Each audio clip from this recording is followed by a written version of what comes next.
San Fransicko. This video is based on key insights from the book San Fransicko by Michael Shellenberger. Introduction. Michael Shellenberger began his exploration of a troubling situation in American cities with a personal experience.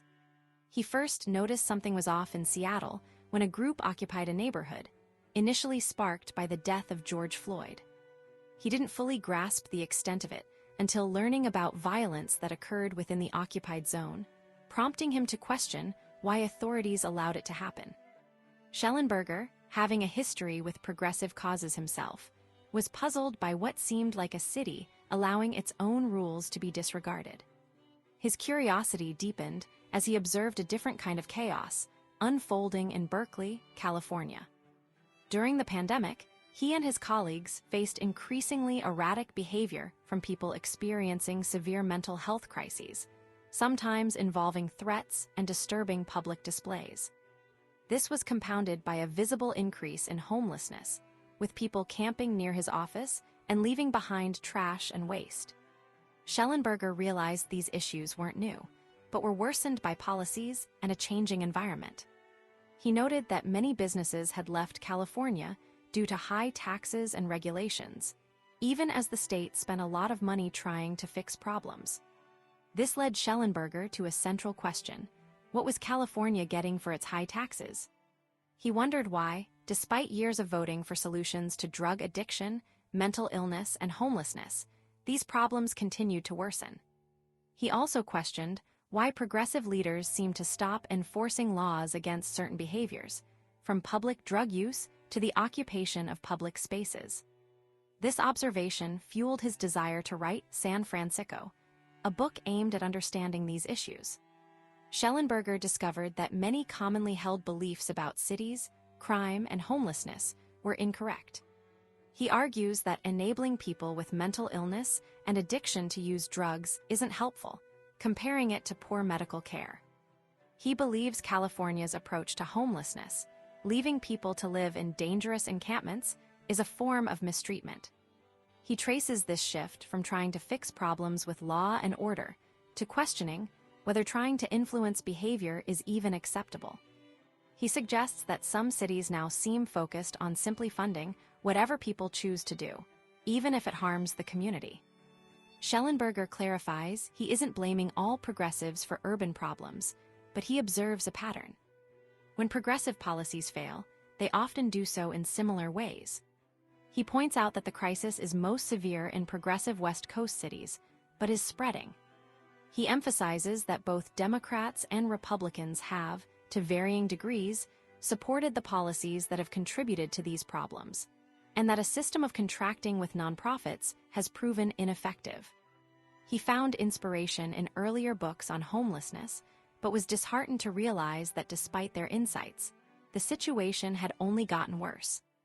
This realization motivated him to write a book not just identifying problems, but also offering solutions.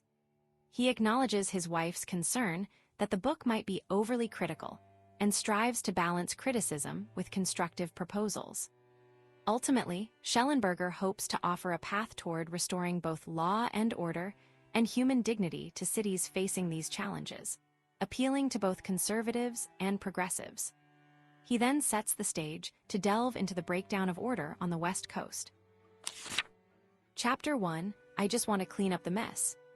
Michael Shellenberger opens with a surprising story about Harvey Milk, San Francisco's first openly gay supervisor. Milk's early political success wasn't built on gay rights, but on a promise to clean up dog poop. This shows how focusing on everyday problems can win people over. However, Shellenberger quickly pivots to a much bigger mess: the current crisis of homelessness and its connection to drug use and crime in San Francisco. He argues that the city's approach to these issues has gone terribly wrong. The author details how San Francisco, despite spending enormous amounts of money, nearly $100 million in 2019, on street cleaning, is overrun with human waste. This isn't just unpleasant, it's a sign of deeper problems. Complaints about human feces skyrocketed between 2014 and 2018, and the city is replacing lampposts corroded by urine. Shellenberger connects this directly to a rise in homelessness, particularly in areas like the Tenderloin, which is near City Hall and tourist spots. While some argue other cities have similar issues, San Francisco stands out because so many homeless people live unsheltered, on the streets. Shellenberger explains that while warmer weather and expensive housing contribute to homelessness, they aren't the whole story. He points out that cities like Miami, Phoenix, and Houston have similar climates and costs of living, but far fewer homeless people. He argues that San Francisco's policies, driven by progressive ideals, have actually made the problem worse. A major effort to have the chronic homeless population, through fundraising and media campaigns, failed to deliver significant results. The author highlights a key turning point: the rise of the housing-first approach. This idea, championed by advocates and politicians, says you should give homeless people housing without requiring them to get sober or seek mental health treatment first. While well-intentioned, Shellenberger contends that this approach has backfired.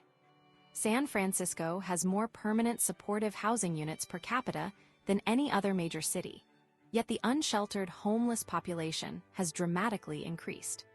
He suggests that simply providing housing without addressing underlying issues like addiction isn't a solution.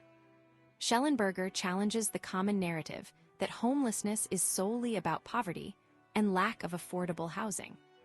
He points to the increase in needle complaints and the visible signs of drug use in public spaces. He cites research showing that a significant percentage of the homeless population struggles with mental illness and substance abuse, and that these issues often cause homelessness rather than the other way around. He notes that San Francisco's preservation of low-cost housing, particularly single-resident occupancy hotels, inadvertently created havens for drug use and addiction. The author details how policies shifted in the 1990s and 2000s, with mayors prioritizing harm reduction and focusing on providing services rather than enforcing laws. He describes how a ballot measure called Care Not Cash diverted welfare funds into housing, but didn't solve the problem. A 10-year plan to end chronic homelessness, based on the Housing First model, also failed to achieve its goals. Shellenberger argues that these policies, while driven by compassion, ignored the reality of addiction and mental illness. Shellenberger emphasizes that simply throwing money at the problem isn't enough. He points out that despite increased funding and housing units, homelessness continues to rise in San Francisco while declining in other cities. He suggests that a more balanced approach, one that addresses both housing needs and the underlying issues of addiction and mental health, is necessary.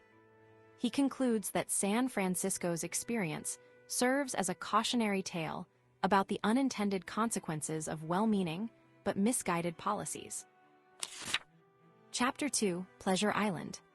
Michael Shellenberger details how San Francisco's approach to homelessness, driven by progressive ideals, has unintentionally worsened the crisis and created a haven for drug dealing and crime. The story begins in the 1980s with activists demanding housing for the homeless, a sentiment that evolved into a belief that people had a right to camp in public spaces. This was exemplified when a mayor, a former social worker, refused to remove a large homeless encampment until housing was available, a process that took 9 months. Advocates even began teaching people how to effectively live in these public spaces. However, San Francisco voters weren't always in agreement. They passed laws to ban aggressive panhandling, sitting or lying on sidewalks during certain hours, and eventually, camping on sidewalks altogether. But these efforts were consistently fought by progressive advocates who compared such measures to discriminatory laws of the past. Some businesses even openly ignored the laws, emboldened by support from progressive officials. The author illustrates this with the story of a man who openly drank beer on the sidewalk, feeling empowered by the support he received. Shellenberger argues that progressives don't just tolerate homelessness, they actively support it with resources. After protests, tents were donated to the homeless. A graphic designer even spent $15,000 on tents, contributing to the growth of encampments. San Francisco spends significantly more money on homelessness services than other major cities. 6% of its budget compared to the 1 to 3.5% spent by cities like New York, Chicago, and Los Angeles. Despite spending over $30,000 per homeless person annually, the situation hasn't improved. The author points out a troubling aspect of the city's welfare system. A program called Care Not Cash offered full benefits if homeless individuals volunteered at nonprofits, but Shellenberger recounts a story of someone exploiting the system, collecting benefits without actually volunteering. He also shares a personal account of a former addict who used welfare money to buy drugs, highlighting how the system can unintentionally fund harmful habits. San Francisco's generosity, Shellenberger contends, attracts people from elsewhere. Surveys show that a large percentage of the homeless population wasn't originally from San Francisco, and many were already homeless before arriving. The city's reputation for plentiful services and a tolerant attitude towards drug use acts as a magnet. As one man put it, he came from Iowa because he heard San Francisco was welcoming and had plenty of social services. The author emphasizes that the biggest draw for many is the easy access to drugs and a lack of strict law enforcement. People come seeking freedom and easy money, knowing they can operate with less fear of the police. A mother, Jackie Berlin, describes San Francisco as a pleasure island like in the movie Pinocchio, where people are offered help on one side of the street and drugs on the other, slowly losing their humanity. Shellenberger notes that even officials acknowledge the problem. The city's head of homeless services admitted San Francisco has the worst overdose rate in the country, and a supervisor confirmed people come for easier access to drugs. Ironically, opening a new shelter actually increased the number of encampments, as it attracted more people to the city. The author details how attempts to address the crisis are often met with resistance. When a large encampment was broken up, many refused help. Even when offered shelter, people often preferred to stay on the streets, sometimes because they didn't want to give up their drug use. He points out that even those in supportive housing often don't want rules about sobriety imposed on others. Shellenberger concludes by highlighting the frustration of residents and the backlash against progressive policies. People have resorted to building barriers to protect their neighborhoods, and those who question the approach are often accused of lacking compassion or even inciting violence. He recounts being personally attacked for his reporting, accused of fueling hatred towards the homeless. The author suggests that this climate of fear discourages people from speaking out and seeking real solutions, ultimately leaving the city trapped in a cycle of worsening conditions. Chapter 3: The experiment was a success, but the patients died. Michael Shellenberger's chapter dives deep into the frustrating reality of homelessness, particularly in cities like Los Angeles and San Francisco, and questions why solutions seem so difficult to come by. He starts with a humorous observation from Bill Maher, pointing out the irony that homelessness appears to be worsening despite efforts to help, almost as if people are simply camping out. But Shellenberger quickly moves beyond jokes to a serious issue. The approaches taken to address homelessness often seem to make things worse. A key problem, according to Shellenberger, is that many advocates for the homeless actually oppose providing shelters. They believe everyone deserves a permanent home immediately, a concept called housing first. While a nice idea, the author illustrates through interviews with Jennifer Friedenbach and Margit Kuschel, these advocates often dismiss shelters as temporary fixes, even though people experiencing homelessness aren't necessarily asking for houses first. They need a safe place now. They point to New York City's expensive shelter system as a cautionary tale, arguing that spending a lot of money on shelters doesn't solve the problem. Shellenberger highlights a disconnect between what experts believe and what actually happens on the ground. Sam Tsemberis, the creator of Housing First, criticizes Los Angeles officials for wanting people to get sober or seek help before receiving housing, while Tsemberis believes housing should come first. However, the author reveals that even with housing, many people don't overcome their struggles.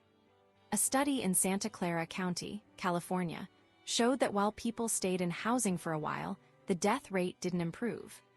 This challenges the idea that simply providing a home is a cure-all. The author details how a focus on expensive permanent housing has led to a shortage of shelter beds in cities like San Francisco. Compared to cities like Phoenix and Miami, which have more shelter space per homeless person, San Francisco deliberately chooses to leave many people unsheltered. This decision, Shellenberger argues, is driven by progressive policies that prioritize permanent housing over immediate relief. Proposition C in San Francisco, despite raising significant funds, promised to house only a fraction of the homeless population, and even then, many were simply given bus tickets out of the city.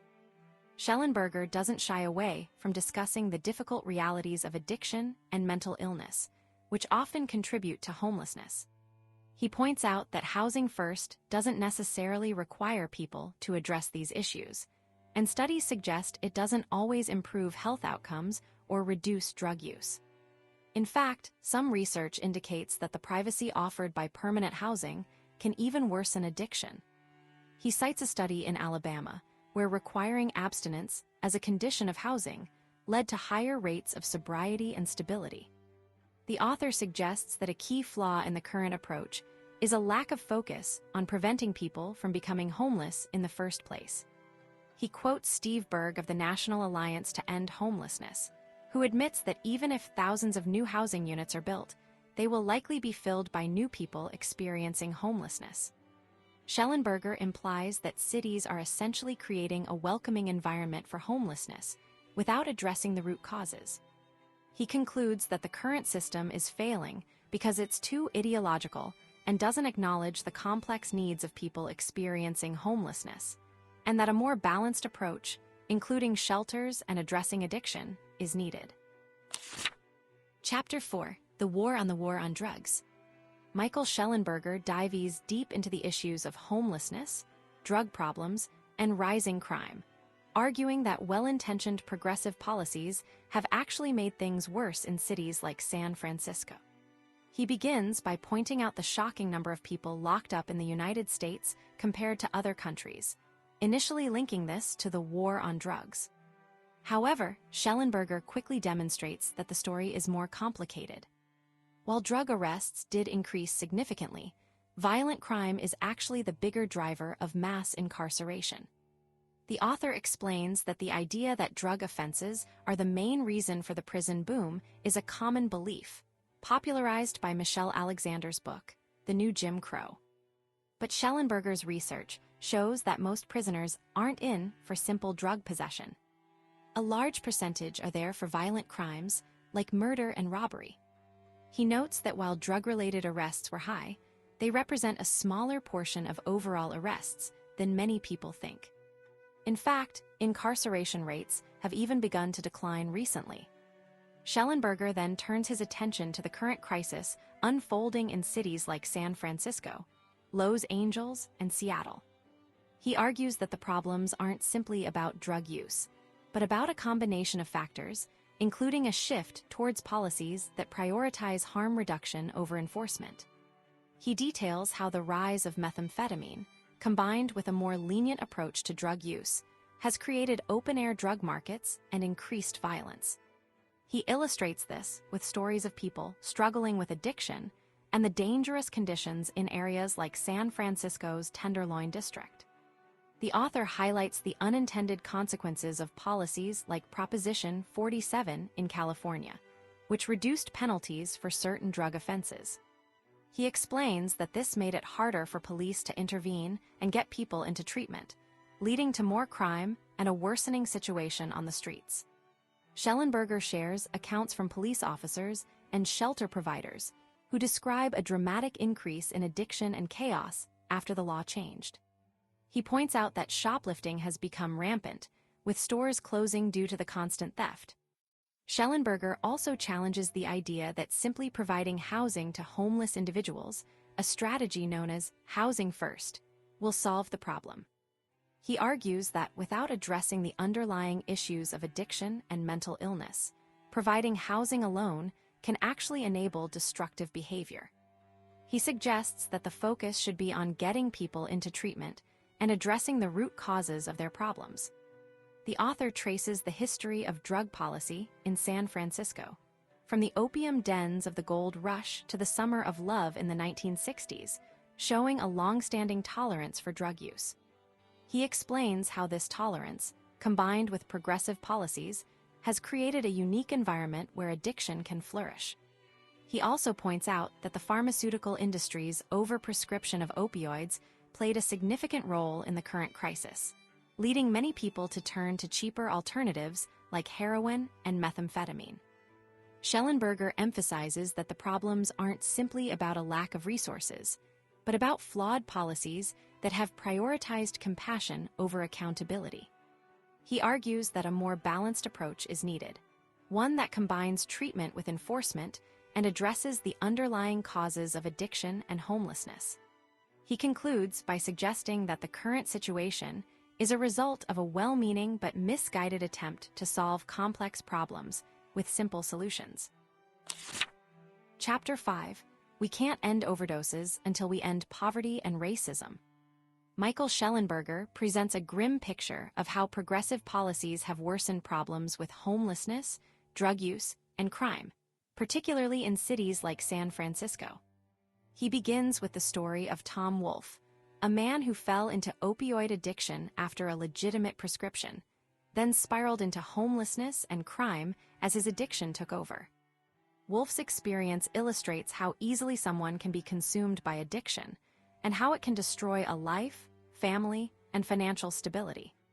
Shellenberger emphasizes that addiction isn't a moral failing, but a powerful disease that drives people to make increasingly desperate choices. The author details how Wolfe's addiction led him to the Tenderloin district, known as Pill Hill, and ultimately to heroin use, shoplifting, and eventually abandoning his family.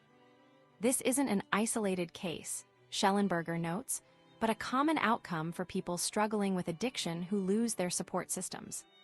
He introduces a meth dealer who bluntly describes how addiction destroys lives and families, highlighting the human cost of the drug crisis. Shellenberger points out that while progressive policies focus on reducing harm, they often fail to address the root causes of addiction and provide effective pathways to recovery.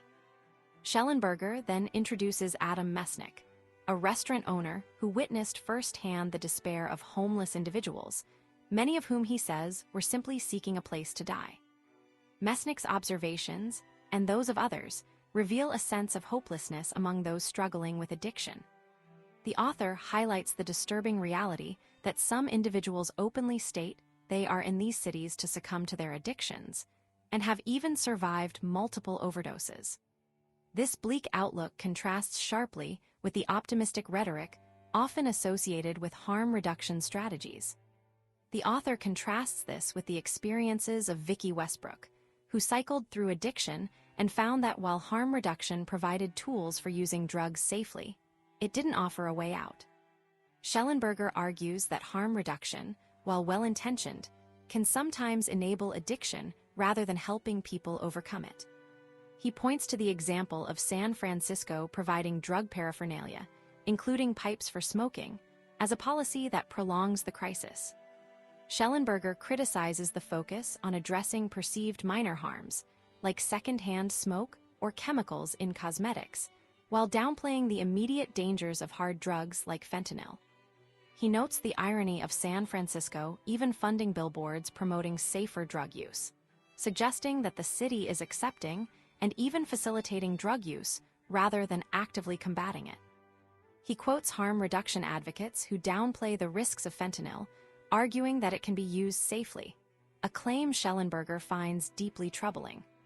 The author highlights a disconnect between the stated goals of progressive policies and their actual outcomes. He describes a study by a UCLA sociologist that found treatment centers in Skid Row were surprisingly lenient with clients, even rewarding bad behavior and fostering a sense of fatalism. Shellenberger argues that this approach is counterproductive and that accountability is essential for recovery. He contrasts this with the experience of Tracy Helton Mitchell, who said she needed the threat of jail time to finally enter treatment. Shellenberger questions the logic of decriminalization and safe injection sites, arguing that they remove the pressure for people to get clean. He cites the experience of Canada's British Columbia, which embraced similar policies and saw a significant increase in overdose deaths. He challenges the idea that simply providing resources and reducing stigma is enough, and argues that a more forceful approach is needed. He concludes by referencing the death of a prominent advocate for drug legalization, Carl L. Hart, who ironically died from an overdose, highlighting the dangers of normalizing drug use. Shellenberger ultimately suggests that a compassionate approach to addiction must include a strong emphasis on treatment and accountability, rather than simply enabling continued drug use. Chapter 6, Let's Go Dutch. Michael Shellenberger recounts a trip to the Netherlands in 2019, sparked by a conversation with a Dutch parliament member, Dylan Jesselgaz, and her husband, Renée Zegerius, a former athlete and longtime government worker dealing with drug policy. Shellenberger was struck by the lack of visible homelessness in Amsterdam, despite its open drug policies, and asked what San Francisco was doing wrong. Zegerius explained that Amsterdam hadn't always been this way. In the 1980s, a neighborhood called Zeedijk was overrun with heroin use, crime, and abandoned buildings, much like San Francisco's Tenderloin today. Initially, Amsterdam tried simply helping people with clean needles and treatment, but it didn't work. Addicts used the help to continue their habits, dealing drugs and causing problems. Zegerius described a shift in approach, realizing that simply giving wasn't enough. They needed a carrot-and-stick method, help combined with consequences. Police and social workers began working together.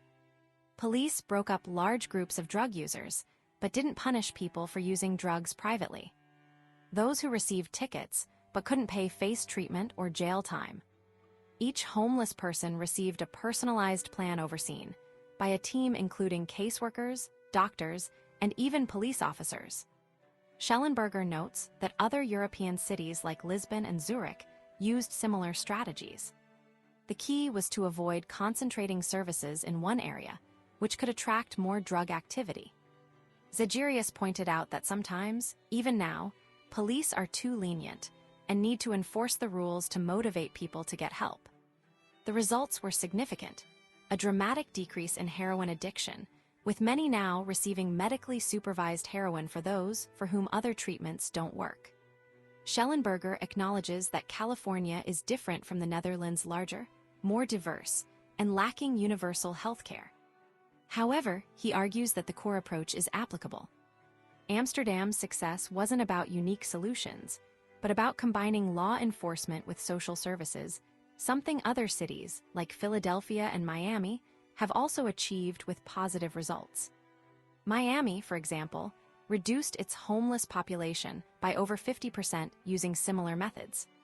The author highlights a frustrating disconnect between what seems to work and what some progressives believe. He describes conversations with people who insist on a purely compassionate approach, opposing any form of mandatory treatment or law enforcement. He points to the Harm Reduction Coalition, who opposed mandatory treatment even for repeat overdose victims. He contrasts this with the ACLU's seeming unawareness of the problems caused by open drug markets. Shellenberger argues that this ideology prevents effective action. Shellenberger details the resistance he encountered from San Francisco leaders and advocates who fear backlash from the far left. He notes that many service providers actively oppose efforts to hold drug dealers accountable. He quotes Keith Humphreys of Stanford, who observes that cities like San Francisco, Portland, and Seattle are stuck in a cycle of inaction due to political constraints. Parents of addicted children, like Jackie Berlin, often support mandatory treatment, recognizing that their children may not seek help voluntarily. The author emphasizes that many people with addiction won't change unless they face consequences. He cites Willie Brown, a former San Francisco mayor, who argued that the city needs to be able to impose help on people. Shellenberger concludes that San Francisco's problems aren't simply about being too liberal. but about a fantasyland approach that ignores the reality of severe addiction. He suggests that a more realistic and assertive approach, combining compassion with accountability, is needed to address the crisis.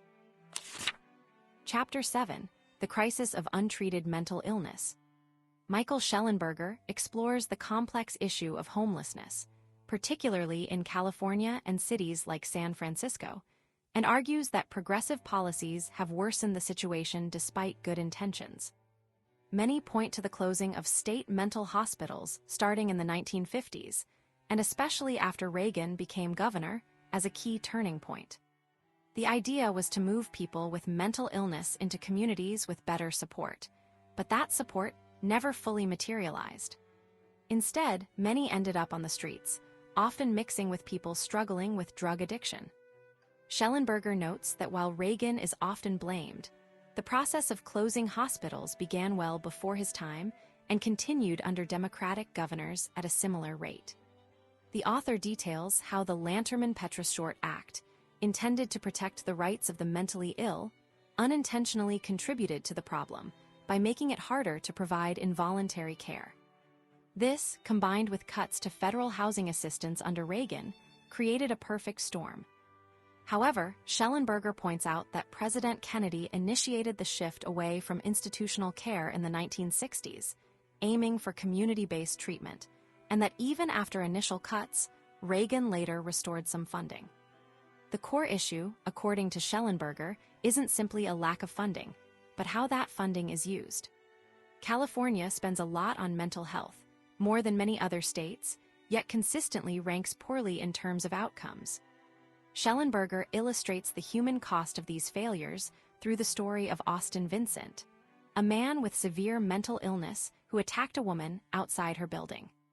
Vincent was released quickly, despite his violent behavior, highlighting a system that often prioritizes leniency over public safety and adequate mental health care. This case and others like it demonstrate a pattern where individuals with serious mental health issues cycle through the streets, jails, and hospitals without receiving consistent, effective treatment. The author emphasizes that many of these individuals also struggle with drug addiction, creating a dangerous combination. The narrative reveals a troubling trend. The criminal justice system has become a de facto mental health institution. Jails and prisons now house a significant number of people with untreated mental illness, often leading to further trauma and recidivism.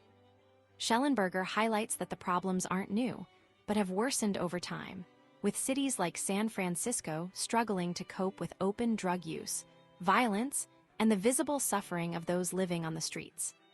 He points out that the current approach often focuses on harm reduction rather than treatment, and that the system is overwhelmed and unable to provide adequate care. Shellenberger emphasizes that the issue isn't simply about a lack of resources, but about a flawed system. He cites examples of closed psychiatric facilities and a lack of affordable housing options for those with mental illness. He notes that service providers struggle to help individuals who are severely ill and living in unsanitary conditions. The author suggests that well-intentioned policies, driven by progressive ideals, have inadvertently created a situation where vulnerable people are left to suffer on the streets, and where crime and chaos are allowed to flourish. He argues that a more balanced approach, prioritizing both care and public safety, is desperately needed. Chapter 8: Madness for Decivilization.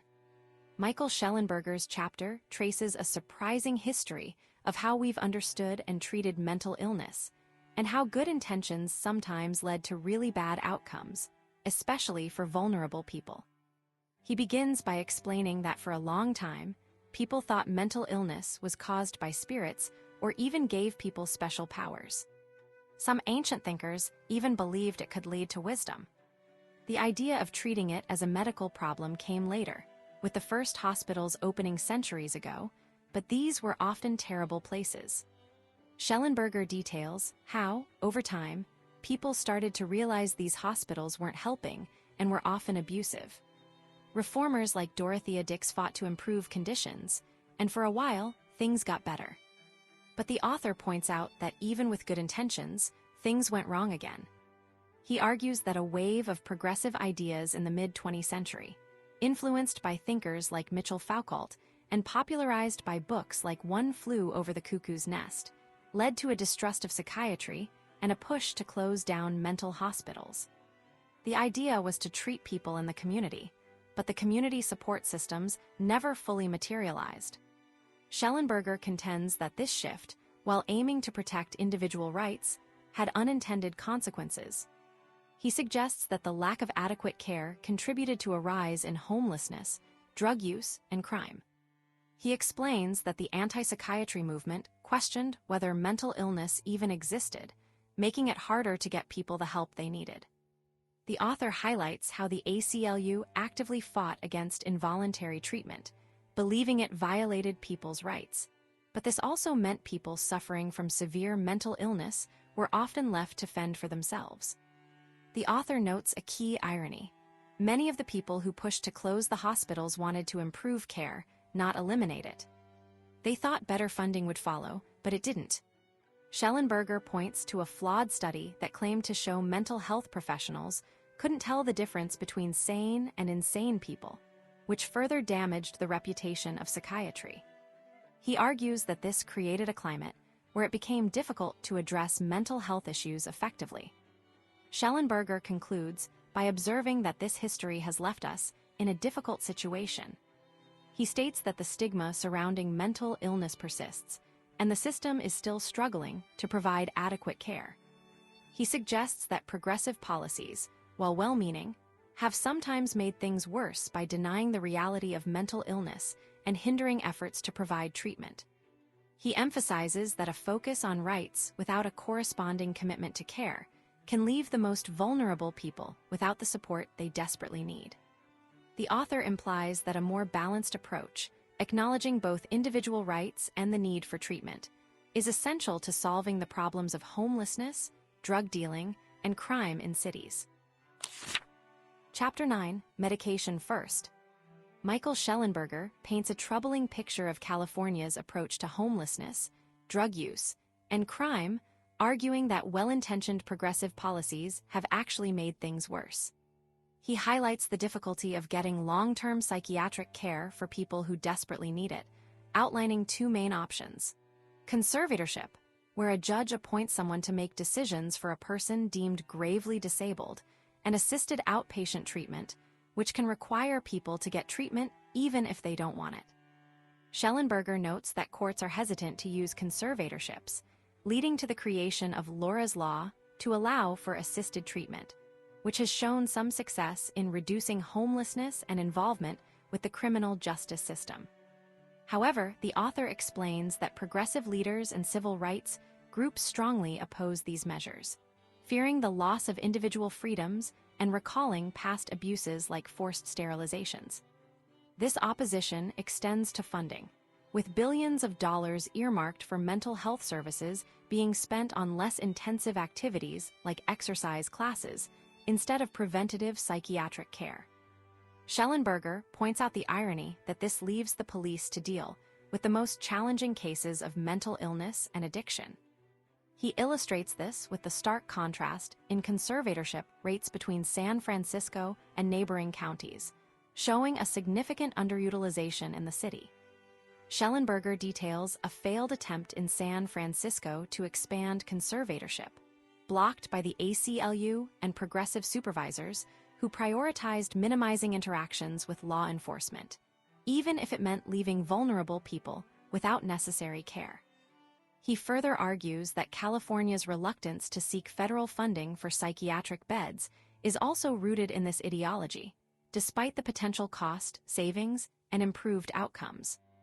The author emphasizes that this creates a situation where jails become de facto mental health facilities, offering worse conditions than hospitals. He shares a disturbing account from a psychiatrist, detailing the abuse faced by mentally ill prisoners. The author notes a heartbreaking consequence of this system. Parents sometimes support the arrest of their children as the only way to force them into treatment.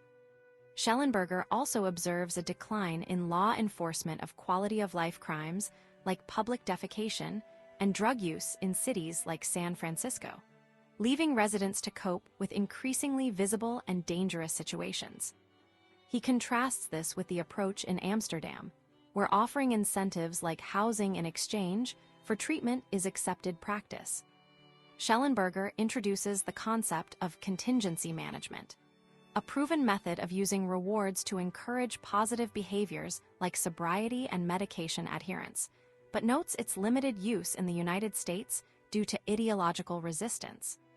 He shares a story of a social worker in Amsterdam who sometimes used a firm approach to get people into treatment, recognizing that sometimes a little push is necessary. The author's interviews reveal a growing frustration among even some progressives who acknowledge the need for more intervention. He highlights the ACLU's argument that people with psychosis shouldn't be held accountable for breaking the law because they lack mens rea or a guilty mind, but questions why they aren't treated with the same compassion as people with dementia. Shellenberger concludes that a shift in perspective is needed, prioritizing people's lives over abstract rights, and suggests that medication should be a first step toward stability before housing is offered. He believes that once people understand the problem, California can begin to find solutions. Chapter 10: Not Everyone's a Victim. Michael Shellenberger presents a complex picture of homelessness, drug use, and crime, arguing that well-intentioned progressive policies often worsen these problems. He begins by sharing the story of Jabari Jackson, a man from San Francisco whose life spiraled into addiction and crime after experiencing loss and hardship as a teenager. Jackson's story illustrates a pattern of trauma and difficult circumstances, but Shellenberger emphasizes Jackson's own acknowledgement of personal responsibility, a point he finds significant. Shellenberger highlights the disproportionate representation of African Americans among the homeless population in San Francisco, noting that while they make up only 6% of the city's residents, they comprise 37% of those experiencing homelessness. He connects this disparity to historical and ongoing systemic issues like racism and trauma, including domestic violence and child abuse, which can disrupt a person's support network and lead to homelessness. However, he also challenges the narrative that homelessness is solely the result of external forces. The author points out a contradiction. Despite improvements in many areas like declining rates of child abuse and increasing economic opportunity, addiction rates have risen. Shellenberger questions why addiction would worsen when the factors traditionally blamed for it, poverty, trauma, and racism, are, by some measures, improving. He suggests that simply identifying these problems isn't enough to solve them. Shellenberger criticizes what he sees as a tendency to dehumanize the homeless, citing examples of negative language used to describe them and the criminalization of basic activities like camping. He recounts the controversy surrounding a tech entrepreneur's letter, complaining about seeing homeless people on his commute, arguing that even the media's reaction to the letter missed the point, that many people are disturbed by the visible suffering and chaos associated with homelessness and addiction. He details historical policies, like redlining, that contributed to racial wealth gaps and housing segregation, but argues that simply acknowledging past injustices doesn't explain the current situation. He notes that despite significant progress in civil rights and the expansion of social safety nets, problems persist. Shellenberger points to the dramatic increase in government programs aimed at reducing poverty, yet acknowledges that addiction rates continue to climb. Shellenberger challenges the idea that people become homeless by choice, but also pushes back against the notion that they are entirely powerless victims. He cites research suggesting that many homeless individuals reject the victim label and actively engage in hustling or making choices that perpetuate their situation. He argues that framing homelessness solely as a result of systemic issues can remove personal accountability. The author uses the example of San Francisco's district attorney, Chesa Boudin, and his policies of reducing prosecution for quality-of-life crimes, arguing that this approach has contributed to a sense of lawlessness. He contrasts this with the work of Viktor Frankl, a psychiatrist who survived the Holocaust by finding meaning in his suffering and encouraging his patients to take responsibility for their lives. Shellenberger suggests that a similar emphasis on personal agency is missing in many modern approaches to homelessness and addiction. Ultimately, Shellenberger argues that a focus on victimhood, while well-intentioned, can be counterproductive. He believes that acknowledging both systemic factors and individual responsibility is crucial for developing effective solutions to these complex problems. He suggests that progressive policies, while aiming to help, sometimes inadvertently enable harmful behaviors and fail to address the underlying issues driving homelessness, drug use, and crime. Chapter 11, The Heroism of Recovery. Michael Shellenberger explores how well-meaning efforts to help people experiencing homelessness, addiction, and crime often make things worse, particularly in progressive cities. He argues that a focus on viewing individuals as victims, rather than holding them accountable, actually traps them in harmful cycles and undermines public safety. Shellenberger points to the case of Dan White, who killed Harvey Milk and George Moscone and received a lenient sentence because the court saw him as a victim of stress. This illustrates a pattern where compassion can excuse harmful behavior. The author details how a victimhood mindset has become widespread, with people increasingly identifying as victims even when actual hardship is declining. He explains that this can be exploited, as people learn they receive more support by portraying themselves as helpless.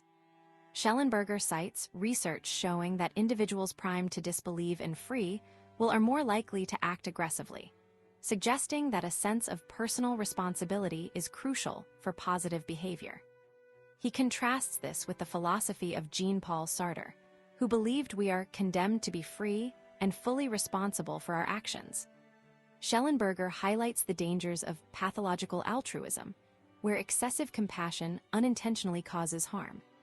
He uses the example of housing-first initiatives, which prioritize providing housing without requiring sobriety or addressing addiction. While well-intentioned, these programs can inadvertently enable drug use and fail to address the root causes of homelessness. He contrasts this with the approach of effective social workers who balance compassion with firm expectations and goal setting. The author illustrates this point with stories of individuals like Vicky Westbrook, a former addict who now helps others, and Jabari Jackson, who took responsibility for his past actions and rebuilt his life. Both emphasize the importance of tough love and accountability in recovery. Shellenberger argues that simply offering help without demanding effort can be counterproductive, preventing individuals from regaining control of their lives.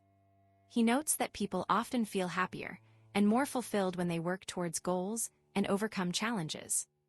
Shellenberger criticizes the tendency among some progressives to avoid discussing personal responsibility, even when it comes to issues like addiction and homelessness. He recounts a conversation with a housing advocate who resisted acknowledging the role of addiction in homelessness, fearing it would divert resources from housing programs. He argues that this reluctance to address difficult truths hinders effective solutions. He shares an experience in San Francisco where he and a friend intervened in an assault, only to be berated by the victim, who quickly switched roles and blamed them. The author draws a parallel to Eric Berne's psychological games, where people unconsciously adopt roles like victim, persecutor, and rescuer. He suggests that society often reinforces these roles, rewarding victimhood and discouraging accountability. He points to the increasing trend of victim signaling, where individuals boast about their victim status to gain sympathy or avoid criticism. Shellenberger connects this to the dark triad personality traits of narcissism, Machiavellianism, and psychopathy, suggesting that some individuals exploit victimhood for personal gain. Shellenberger emphasizes the importance of individual responsibility, drawing on the example of Viktor Frankl, a Holocaust survivor who argued against collective guilt. He stresses that we are accountable for our own actions, not the actions of entire groups. He contrasts this with the idea that all white people are persecutors and all Black people are victims, arguing that such generalizations are harmful and perpetuate division. He concludes that expanding freedom requires empowering individuals to take control of their lives, rather than reinforcing a sense of helplessness. He advocates for a balanced approach that combines compassion with firm expectations and a belief in the power of personal agency. Chapter 12, Homicide and Legitimacy. Michael Shellenberger presents a complex picture of urban struggles, focusing on the interconnected issues of homelessness, drug dealing, crime, and what he argues is the failure of progressive policies to address them effectively. Through the story of Vicky, a longtime Seattle resident, Shellenberger illustrates a generational cycle of distrust in law enforcement stemming from personal experiences with police brutality and systemic issues. Vicky's family endured repeated instances of excessive force, creating deep-seated resentment and a sense of injustice. The narrative then shifts to the events following the death of George Floyd, highlighting how protests, while initially peaceful, devolved into chaos in cities like Seattle. Shellenberger details the takeover of a section of Seattle known as CHOP, Capitol Hill Occupied Protest, describing it as a descent into lawlessness. He recounts how the area became a haven for armed individuals, drug dealing, and violence, including shootings and reports of sexual assault. Vicky herself confronted protesters, frustrated that the movement was being hijacked and damaging her community. Shellenberger emphasizes that the situation was particularly harmful to the Black community, with 2 Black men murdered within the zone. Shellenberger points out a troubling trend: a significant rise in homicides in major American cities in 2020, coinciding with the protests. He challenges the common narrative that police violence is the sole driver of these increases, noting that far more African Americans are killed by other civilians than by police. He highlights that the homicide rate among Black Americans is disproportionately high, and that this issue predates recent debates about policing. He suggests that factors like gang activity, lack of opportunity, and easy access to guns play a significant role. The author then introduces Chesa Boudin, the Progressive District Attorney of San Francisco, as an example of a leader attempting a new approach to criminal justice. However, Shellenberger also presents data suggesting that many commonly held beliefs about the criminal justice system are inaccurate. For example, he notes that a relatively small percentage of prisoners are incarcerated for nonviolent drug offenses, and that incarceration rates have actually been declining in recent years. Shellenberger argues that while racism within police departments is a real problem, it doesn't fully explain the disparities in outcomes. He cites research indicating that even when controlling for various factors, Black individuals are still more likely to experience force during police encounters. However, he also presents findings from researchers like Roland Fryer, who suggest that racial bias may not be the primary driver of lethal force incidents when accounting for whether the shootings were justified. Shellenberger emphasizes the need for better data collection and more transparent reporting from police departments to accurately assess the issue. Ultimately, Shellenberger suggests that the focus should be on reducing overall violence, particularly homicides, which disproportionately affect Black communities. He questions whether the prevailing narratives about police violence are obscuring the larger problem of violence within those communities. He points to the fact that homicide rates have increased in recent years, even as incarceration rates have declined, and suggests that a more nuanced understanding of the factors contributing to violence is needed. He concludes by suggesting that the events of 2020 revealed a disconnect between progressive ideals and the realities of urban life, and that a more pragmatic approach to public safety is necessary. Chapter 13, When the Law is Against the Laws. Michael Shellenberger's chapter dives deep into the history of crime in America and how well-meaning but ultimately misguided ideas have made things worse, especially in cities. It begins by showing how violent and property crime exploded after 1965, peaking in the early 1990s with the rise of crack cocaine. While drugs certainly played a role, Shellenberger explains that violence was already high in some neighborhoods, and that drug dealing often moved into those areas, rather than creating the problems from scratch. He points out that even during the height of the crack epidemic, the black homicide rate had actually decreased from the 1970s, a time when the war on drugs began. This suggests that many people were going to prison anyway, regardless of drug laws. The author then introduces Richard Rhodes' work on why people become murderers, highlighting a cycle of violence where victimization leads to more violence. But figuring out why crime goes down is much harder, Shellenberger notes. Many theories, like removing lead from gasoline or legalizing abortion, haven't held up under scrutiny. Historian Randolph Roth argues that it's impossible to isolate one single cause, because so many things are always changing at once. Roth's research, spanning 400 years of American history, led him to believe that root causes like poverty and racism aren't the main drivers of crime. He found that crime rates were actually lower during times of legal segregation and widespread poverty. Shellenberger emphasizes Roth's idea that people's belief in the system, their government and fellow citizens, is much more important. When people trust their government, crime tends to go down. This trust was strong during periods like the New Deal, World War II, and the Cold War, but plummeted in the 1960s and 70s, coinciding with a surge in crime. Steven Pinker's work supports this, showing a long-term decline in violence linked to things like industrialization and the rise of strong governments that control violence. The chapter then takes a turn, examining the history of prison reform, specifically in California. While the intention was to rehabilitate prisoners, Shellenberger, through the work of Mitchell Foucault, argues that these reforms were actually more controlling and insidious than traditional punishment. Foucault believed that rehabilitation wasn't about helping people, but about creating docile bodies who would conform to societal norms. This idea resonated with radical thinkers who saw the criminal justice system as a tool of oppression, protecting capitalism and punishing the poor and marginalized. Shellenberger details how this radical ideology led to a dangerous situation in the 1970s, with some activists even glorifying violent criminals like George Jackson. He points out that this rhetoric sometimes masked criminal activity, like drug dealing, within activist groups. The author illustrates how this chaos and radicalism ultimately led to a backlash, with voters demanding law and order. This resulted in California passing much tougher sentencing laws, like the 3 strikes rule, and dramatically increasing the prison population.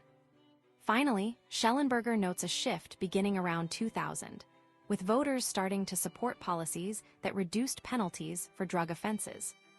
This change, funded by groups like George Soros, marked a move away from the tough-on-crime approach. Throughout the chapter, Shellenberger suggests that progressive ideas, while often well-intentioned, have frequently backfired, contributing to the problems of homelessness, drug dealing, and crime that plague many cities today. He implies that a focus on restoring trust in institutions and a more pragmatic approach to law and order are needed to address these issues. Chapter 14, Legalize Crime. Michael Shellenberger presents a critical look at how progressive policies, while well-intentioned, have contributed to rising problems with homelessness, drug dealing, and crime in several American cities, particularly on the West Coast.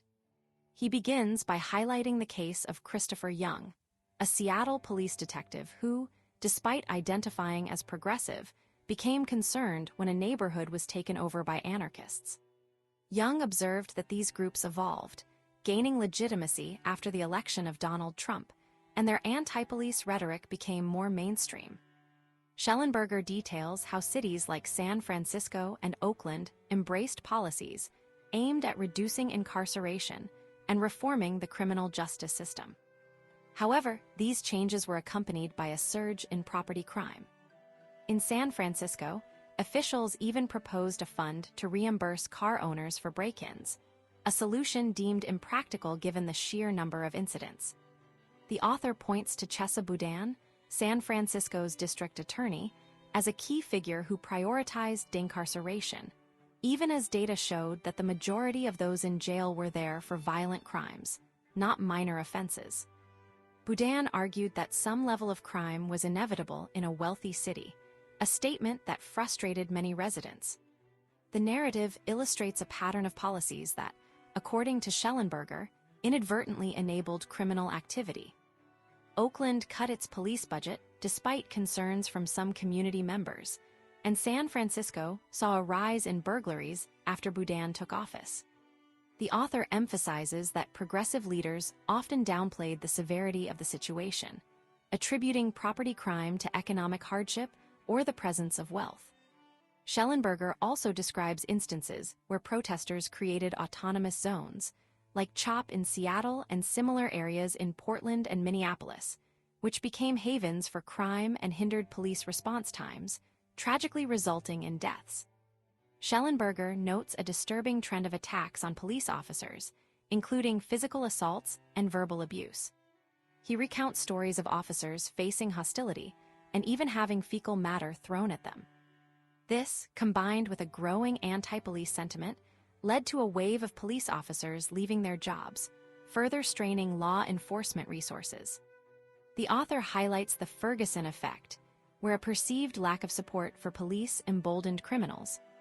He cites research suggesting that negative publicity about police can lead to officers being more hesitant to engage, potentially contributing to increased crime.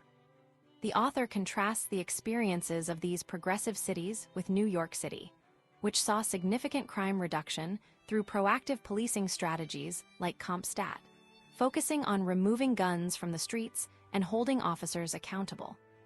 Shellenberger argues that swift and certain punishment, rather than lengthy sentences, is more effective at deterring crime.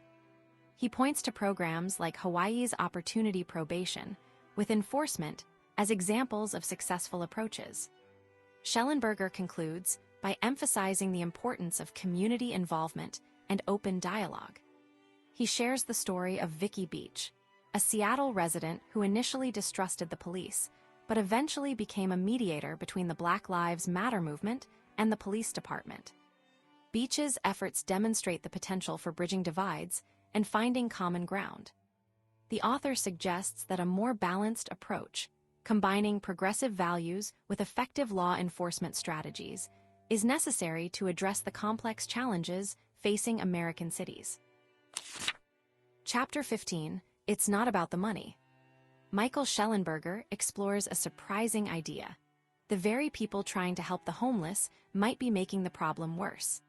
He points to a book from 2004 by Joel John Roberts, who noticed that as more money went to organizations helping the homeless, homelessness didn't get better, it actually grew. Roberts suggested that some groups benefit financially from homelessness continuing, creating a homeless industrial complex of service providers, developers, and advocates who lobby for more funding for themselves. Even people inside this system, like Roberts himself, began to wonder if anyone truly wanted to end homelessness. Shellenberger and others, like Bill Maher, highlight how expensive it has become to address homelessness, with examples like incredibly costly apartments and even pricey portable toilets. California, for instance, spent billions on homelessness in just a few years, and San Francisco plans to spend over $1 billion in the next 2.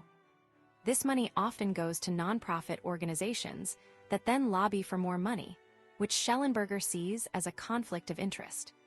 He uses the example of a San Francisco program where funding comes from the city, but is run by an independent group, giving them more power to push for policies like stopping evictions and seeking reparations. However, Shellenberger notes that the real issue isn't just about money or the organizations involved. It's about the values driving the approach to homelessness. He explains that people with progressive views often strongly value caring and fairness, and are deeply bothered by suffering. But according to psychologist Jonathan Haidt's research, this strong focus on caring can sometimes lead to ignoring other important values like personal responsibility, respecting rules, and loyalty to one's community. Haidt's moral foundations theory suggests people have 6 core values: caring, fairness, liberty, sanctity, authority, and loyalty. Shellenberger explains that progressives tend to prioritize the first three, while downplaying the others. This can lead to disagreements about how to deal with issues like drug use and public disorder. For example, conservatives are more likely to want to enforce laws against sleeping on sidewalks or using drugs in public, seeing it as a violation of rules and respect for the community. Progressives, however, are more likely to see these behaviors as symptoms of deeper problems and focus on compassion and understanding. Shellenberger argues that progressives often show more fairness to those they see as victims than to everyone equally. They might be quick to defend someone struggling with addiction, but less concerned about enforcing laws that apply to everyone.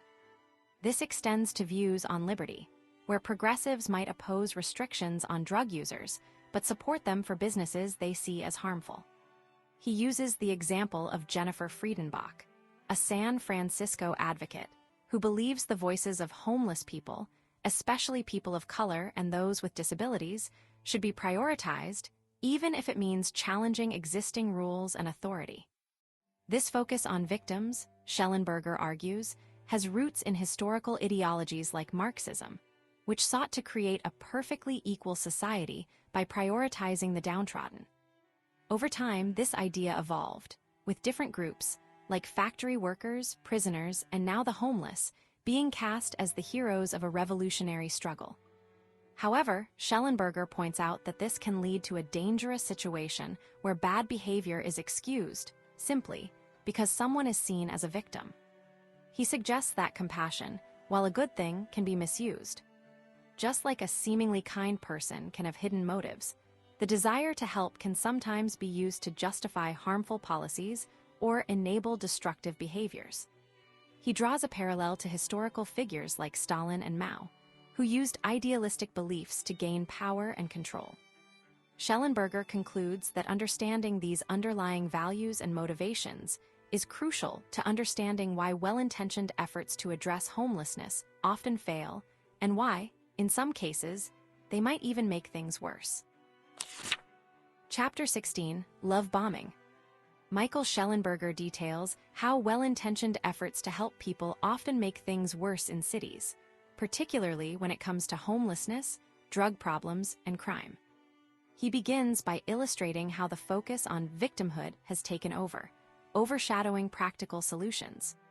He argues that labeling people as homeless hides the real issues they face, things like mental illness, addiction, and being cut off from family.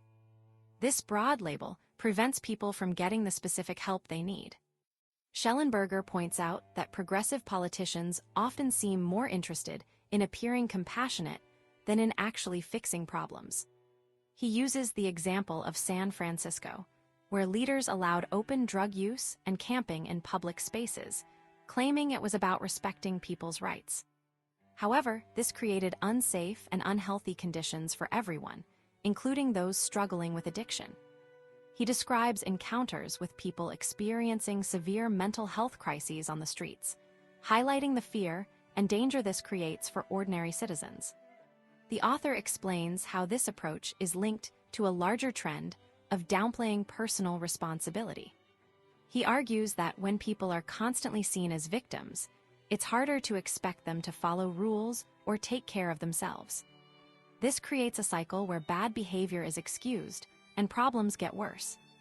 Shellenberger details how progressive policies have sometimes even made it harder to address these issues, like when the San Francisco School Board prioritized renaming a school over getting kids back into classrooms. Shellenberger dives into the story of Jim Jones and the People's Temple as a cautionary tale. He shows how a charismatic leader exploited people's desire for belonging and social justice, ultimately leading to tragedy. He draws parallels between Jones's manipulation and the way some modern progressive movements focus on victimhood and demonize those who disagree with them. He argues that this kind of thinking can blind people to reality and lead to disastrous consequences. The author highlights how progressive politicians in San Francisco, like Willie Brown and George Moscone, were willing to overlook questionable behavior and even illegal activities by Jim Jones because he was seen as a powerful ally. He suggests that this willingness to compromise principles for political gain is a recurring pattern. Shellenberger even alleges that Jones may have stolen an election for Moscone through voter fraud. Shellenberger emphasizes that the focus on centering victims, giving them special rights, and excusing their behavior can actually be harmful. He argues that it undermines the idea of equal justice under the law and creates a system where some people are held to a different standard than others. He uses the example of how progressive policies have sometimes protected drug dealers and criminals, making it harder for police to keep communities safe. He contrasts this approach with the views of more moderate leaders like Dianne Feinstein, who, after a period of turmoil, prioritized safety and order in San Francisco. Shellenberger suggests that a more balanced approach, one that combines compassion with accountability, is necessary to solve the problems facing cities today. He points out that conservative values, like enforcing laws and promoting personal responsibility, may actually be more effective at reducing homelessness than the progressive policies that have become common in many urban areas. Shellenberger concludes by warning that the decline of traditional religion and the rise of secular ideologies like victimology are creating a dangerous vacuum. He argues that these ideologies can be just as dogmatic and harmful as traditional religions, and that they often fail to provide people with the meaning and purpose they need. He stresses the importance of critical thinking and questioning the narratives that are presented to us, especially when they appeal to our emotions. Chapter 17, It's a Leadership Problem. Michael Shellenberger details California's struggle with homelessness, drug problems, and rising crime, arguing that well-intentioned progressive policies have actually made things worse. He begins by noting Governor Newsom's acknowledgement of the homelessness crisis as a disgrace, despite California's wealth.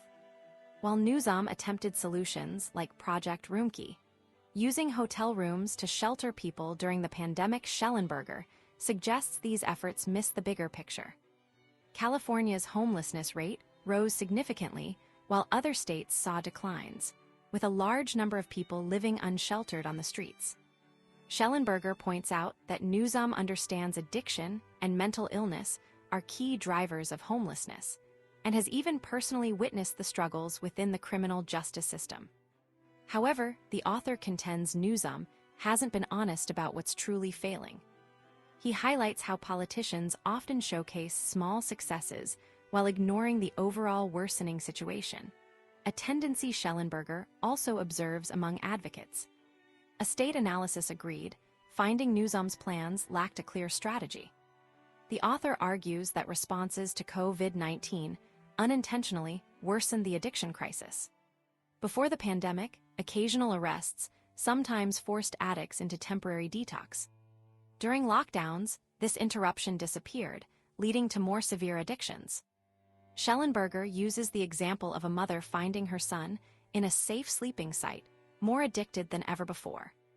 Newsom's commitment to housing first, providing housing without requiring sobriety, is criticized, as opportunities for treatment were missed. He describes a situation where people turned down permanent housing because hotel rooms were free and offered more conveniences. Shellenberger details how San Francisco spent an astonishing $61,000 per tent for safe sleeping sites, far exceeding typical rent costs, while serving a limited number of people. Attempts to require people to use shelters or designated sites were blocked by progressive supervisors who feared criminalizing homelessness. This illustrates a pattern where progressive ideals prioritize freedom and compassion over practical solutions. Shellenberger explores why Newsom continues to support these failing policies. He suggests that those who experience the negative consequences of these policies aren't the same people making them, and that Newsom fears backlash from powerful progressive groups like the ACLU. He notes that Newsom is politically ambitious and doesn't want to alienate key Democratic supporters. The author explains that a major problem is the outsourcing of services to nonprofit organizations, which lack accountability. He points out the difficulty in tracking how billions of dollars are spent on homelessness, with overlapping programs and unclear results. He also highlights the influence of progressive ideology, which often blames past policies for current problems and resists mandatory treatment. Shellenberger argues that progressives ruin cities through a combination of factors: diverting funds from shelters, defending public drug use, intimidating experts, reducing penalties for crime, and prioritizing housing first over treatment. He explains that this is partly due to a shift in demographics and political power in states like California and Washington. The departure of conservative voters and the influx of new, progressive voters created a political landscape where these policies could take hold. He notes that conservatives often failed to offer alternative solutions, and some even embraced aspects of the progressive agenda, like drug decriminalization, for libertarian reasons. This left a vacuum for progressive policies to dominate. Shellenberger emphasizes that the current situation isn't simply about a lack of money, but a lack of leadership and a willingness to challenge the prevailing ideology. He concludes that a more aggressive approach, similar to what might be expected from the White House on issues like drug overdoses and crime, is needed, including mandatory treatment and breaking up open-air drug markets.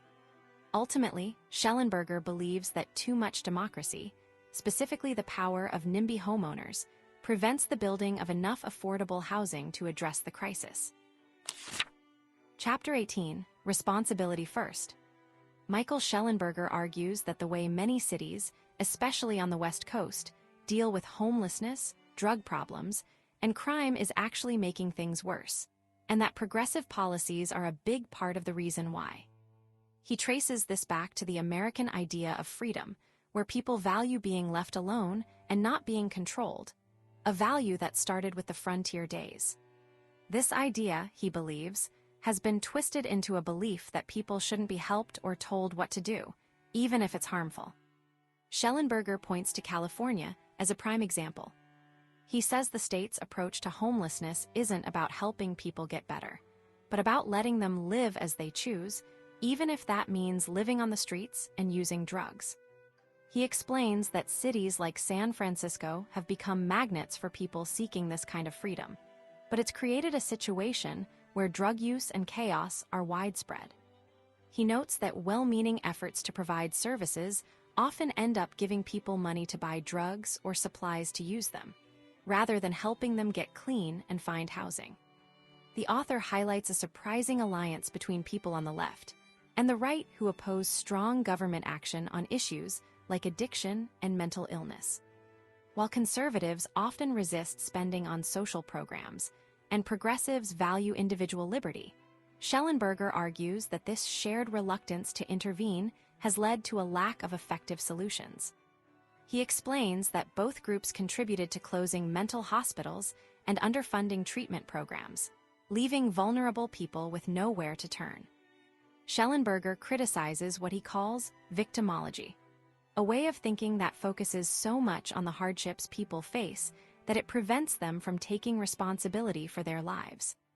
He believes labeling people as victims takes away their power and makes it harder for them to improve their situations. He uses the example of San Francisco's safe sleeping sites, which he says aren't really about helping people, but about providing a place for them to continue using drugs. He points out that progressive advocates often conflate people who are simply poor with those struggling with addiction and mental illness, making it harder to address the specific needs of each group.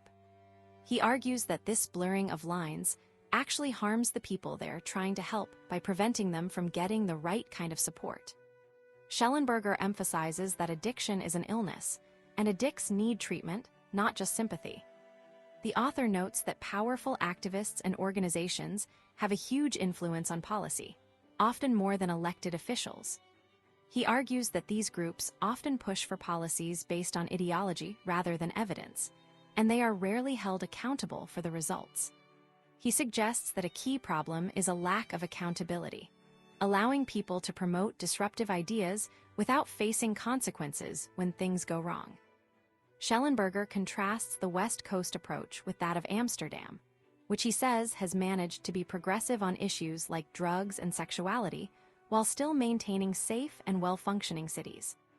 He believes Amsterdam's success is due to a balance between freedom and responsibility, and a willingness to enforce rules and maintain order. He proposes a new state agency in California, called CalPsych, to take over the treatment of mental illness and addiction. This agency would be responsible for providing comprehensive care, including housing, treatment, and support services, and would have the authority to enforce treatment for those who need it. Shellenberger believes this is a more pragmatic approach that would prioritize both compassion and public safety. He stresses the need for a new moral foundation that values both freedom and responsibility, and that recognizes the importance of order and community. He concludes that cities need rules, and that allowing chaos and lawlessness undermines the very foundations of civilization. Chapter 19, Civilization's End. Michael Shellenberger explores how cities can fall into decline and how to fix them, using Amsterdam's Zeedijk neighborhood and American cities like San Francisco as examples. He points out that areas known for both culture, like jazz, and problems like drug use, often face similar challenges. Zeedijk, next to Amsterdam's red light district, was once a lively place, but became overrun with heroin dealing and abandoned buildings, much like the Tenderloin in San Francisco. Even famous musician Chet Baker played in both places, but his life was sadly affected by drug addiction. Shellenberger explains that the residents of Zeedijk demanded change, and the city responded not by simply tearing everything down, but by carefully rebuilding while keeping the neighborhood's character. They also helped people stay in their homes as the area improved, offering rent assistance and rent control. This is different from what Shellenberger believes often happens in American cities, where redevelopment can force people out. He contrasts this with Zeedijk's success, where they focused on improving the area for everyone, not just newcomers. The author argues that simply building more housing isn't enough to solve the problems of addiction and mental illness. He believes cities need to address the open drug scenes and disorder directly. He notes that voters actually support enforcing laws against public drug use and even mandatory treatment. Shellenberger highlights that a balanced approach is needed, one that combines compassion with a firm stance against lawlessness. He points to New York City's experience with the Alphabet City area as a positive example of how cleaning up open drug markets can lead to improvements. Shellenberger expresses concern about the rise of disorder and the loss of freedom, drawing parallels to life in countries without strong rule of law. He believes that focusing on basic order things like preventing public drug use and ensuring safety is essential for maintaining a free society. He criticizes what he sees as a trend of prioritizing victimhood over responsibility and argues for judging people based on their actions, not their group identity. He shares how opinions are shifting, with even some people who once favored only housing first approaches now recognizing the need for temporary shelters and treatment. He emphasizes that shelters should be safe and clean, but not so comfortable that they encourage homelessness. He believes that help should be earned, not simply given away. Shellenberger uses the example of Harvey Milk, a San Francisco leader, who initially gained support by addressing a seemingly small-issue dog poop on the streets, to illustrate how focusing on basic community problems can build broader support. Ultimately, Shellenberger calls for a return to a sense of shared responsibility and a recognition that freedom requires order. He suggests building a statue of responsibility to complement the Statue of Liberty, symbolizing a commitment to the duties that come with freedom. He believes California, with its history of innovation and independence, is the perfect place to lead the way in finding solutions to these challenges. And that brings us to the end of our summary of this book. I hope you found it insightful and valuable. If you enjoyed this video, hit like and subscribe for more. Your support helps us bring you more great content. Thanks for watching.